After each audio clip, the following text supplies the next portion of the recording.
অপ্রতিরোধ অগ্রযাত্রায় এগিয়ে যাচ্ছে দেশ। পিছিয়ে নেই ইলিশের রাজধানী খ্যাত পদ্মা মেঘনা পাড়ের জেলা চাঁদপুরও। এখানে চিকিৎসা, স্বাস্থ্য, যোগাযোগের পাশাপাশি শিক্ষাক্ষেত্রেও হয়েছে অভূতপূর্ব উন্নয়ন।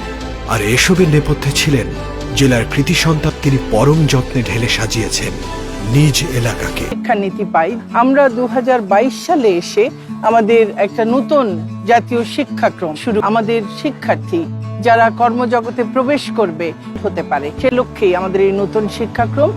আমাদের শিক্ষার্থীদের আন্তর্জাতিক মানের করে গড়ে তোলার লক্ষ্যেই নতুন শিক্ষাক্রমটি প্রণয়ন করা হয়েছে, যেখানে শিক্ষার্থীরা হবে দক্ষ, যোগ্য, মানবিক ও সৃজনশীল। চাঁদপুর সরকারি কলেজে শুধুমাত্র তার পাশাপাশি কিন্তু মানসম্মত শিক্ষা পরিবেশ তৈরি হয়েছে। আগের তুলনায় এখন আমাদের শিক্ষার্থীরা অনেক ভালো করছে। এখানে উচ্চশিক্ষার একটা নতুন দিগন্ত খুলে গেছে। স্মার্টভাবে চাঁদপুর সরকারি কলেজকে সাজানোর পাশাপাশি তিনি চাঁদপুর সরকারি মহিলা কলেজকেও সাজিয়েছেন নারীদের শিক্ষা উপযোগী করে, যার ফলে এখন চাঁদপুরের মেয়েরা লেখাপড়ায় আগের থেকে অনেক এগিয়ে।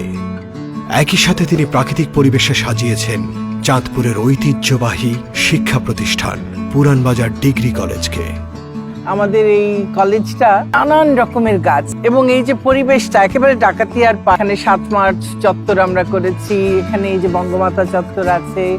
পরিবেশ বোধহয় বাংলাদেশে খুব কম শিক্ষা প্রতিষ্ঠানে আছে এবং এই জায়গায় আমাদের যে শিক্ষার্থীরা যারা পড়াশোনা করছে, চাঁদপুর, হাইমচর, অন্যান্য বিভিন্ন উপজেলা থেকেও আসে, শিক্ষার্থীরা একটা ভিন্ন রকম পরিবেশে একটা আনন্দের মধ্যে প্রকৃতির এই সৌন্দর্যের মাঝে ওরা পড়াশোনা করে। এই বাংলাদেশ আমাদের যে কাঙ্ক্ষিত জায়গায় পৌঁছছে।